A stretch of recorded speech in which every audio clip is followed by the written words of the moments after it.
Ooh.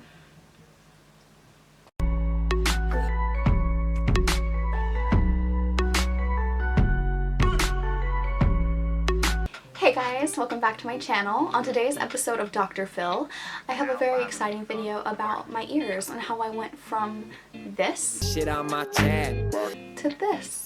I'm going to be doing a run through of my whole ear journey and how I stretched them and how I got them closed up and everything in between, so let's get to that. So I started stretching my ears when I was a freshman in high school, so I believe 15 years old, and originally I planned not to go beyond a 2G, which looks like this in your ear. But I ended up going to 1.5 inches, which, oops.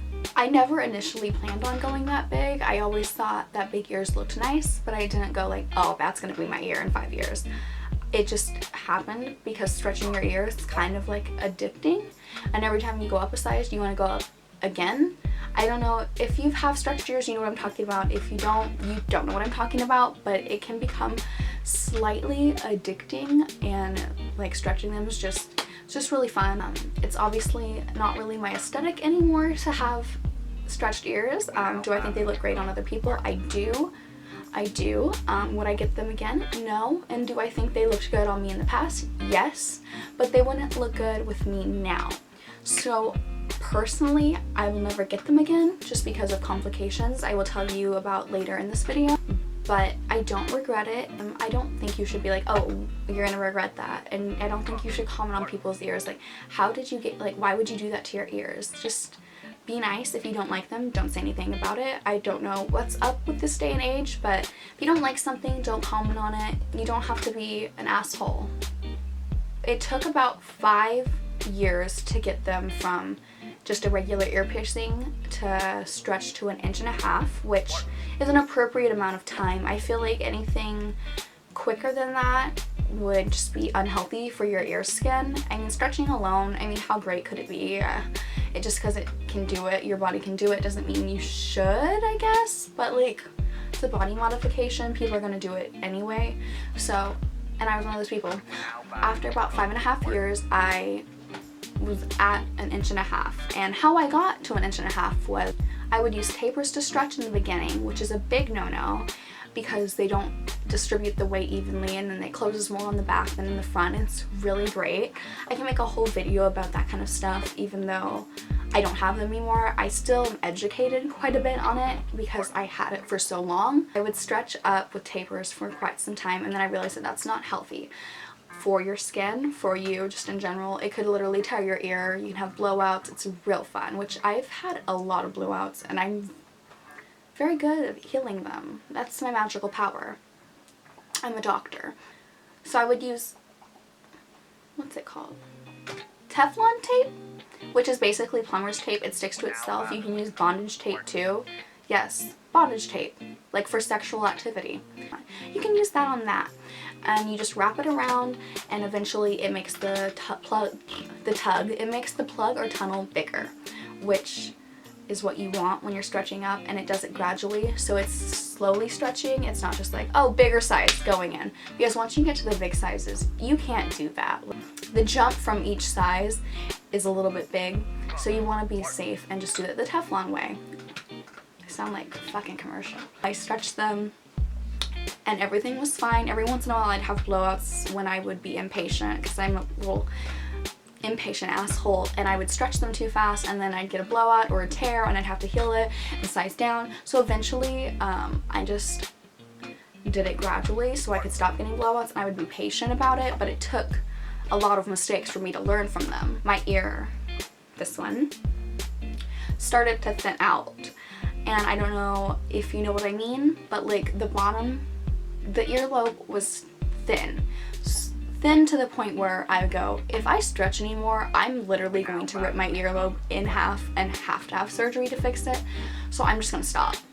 So I started downsizing, because that can make your earlobes thicker, which it did a little bit, and I downsized probably from 1.5 inches to 3/4 of an inch, over the span of a year. I just stopped wearing my plugs at night at first, and then I would wear them during the day, which it did make them thicker, but eventually I was just like, I am tired of these ears.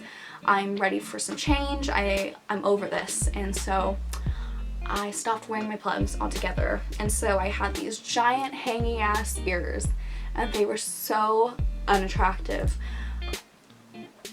But I found a little way around it, and I started using eyelash glue to like put my ear up, I guess. Like I would fold the skin and glue it to the back of my ear, so from the front it would look like a normal earlobe, just so I wouldn't have people, because I always work in customer service, I wouldn't have people going, those look terrible. It never hurt them, and I don't think it was ever bad for them.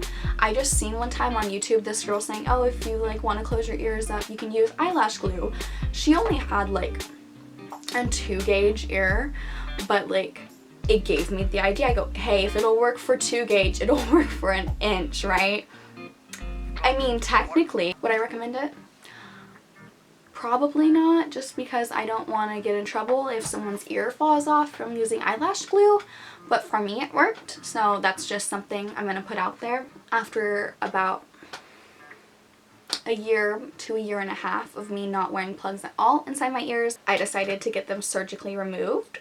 I had Kaiser in Sacramento, California do it. I'm not going to disclose the price because it's going to be different for everyone, and I really don't think that it's anyone's business. Okay, this is going to be graphic. They had to snip parts of my ear off and then sew it together to where it could form an actual ear. So my earlobes now are a little bit smaller than they used to be back when I was like, before I stretched, which is totally fine. I love my earlobes now, and I think they did an amazing job. My doctor was amazing. He had a great personality, and the procedure went seamlessly. It was so easy. I didn't even have to be put to sleep. They just numb your ear. You can't feel a thing. You can't feel a thing until about 12 to 14 hours after you have the surgery, and then the numbness will go away and you can feel a slight pain. I felt honestly like a pulse in my earlobes. They were like throbbing with my heartbeat, which is normal. You know, it happens. They're healing. They just got surgery on them, so it's gonna happen. I just had to like keep washing them, and you have to keep putting Neosporin on them so the stitches don't dry out. And I had dissolving stitches because I don't live locally to the place I got them done at, so they're like, oh girl, you don't have to come back, we'll just put dissolving stitches in there. And I literally did have to pull out stitches even though they were dissolving, because they're supposed to dissolve with water, but my ear was closed and it had been the longest amount of time you can leave them in for, so me and my boyfriend had to literally take tweezers and pull out the stitches, which you can do at home. People do it all the time, take out their own stitches. It is what it is. It just is a cringy feeling, and a cringy to look at, and it definitely gross. Yeah, not a fan of that, and I wish that I never had to see them come out of my ears, because it's like little strings. Oh no thank you, no thank you. I don't know why that creeps me out, but it does. So after they were healed, I had to wait a year before I got them pierced. A lot of people will get them pierced like 2 months after they have surgery, which is a big no-no. My doctor specifically told me to wait a year because your tissue will heal. A lot is going on in that earlobe now. You literally just cut it in half and glued it back together. Like, come on, don't pierce it for a while. And when you do pierce it, you're gonna have scar tissue, which is fine to re-pierce. It's totally fine to re-pierce. You just have to wait a year. So I waited a year and I got them pierced, and then I kept the piercing in for 6 weeks, and now I'm back to normal and I have earrings again. So that's, I'm really happy. It was a long process, and my ear journey has been going on since I was a freshman in high school, and I'm happy that I went through all that I did, because at the time stretching my ears made me really happy, and now wearing earrings makes me really happy. So it's about you and your feelings about your ears. If you want them, you have to really think about it, because it's kind of permanent. Because I know when you're like 16, usually the ages that people start stretching, you don't have thousands of dollars to fix them and repair them. So when you want to get them stretched, just think about the future and think about if you can shrink them up by yourself naturally, which you can't do after a 00, or if you're going to need surgery for it. And then you're going to need to save up that money and spend that coin, sis, okay? Had stretched ears, everyone told me I was going to regret it, and I like disagreed, and I said, no, I'll probably have these for like forever. I don't have them forever, and I didn't have them forever, but I don't regret them, so there's that.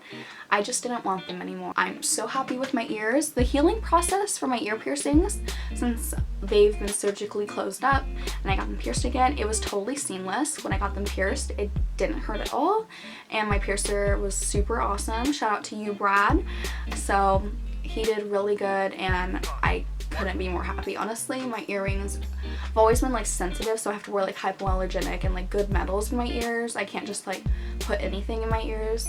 So that's the only thing basically. I just have sensitive ears because I'm a sensitive bitch. So you just want to think about the future a little bit. Like, just be like a Capricorn and just 5-year plan. I love you guys so much. I'll talk to you next time.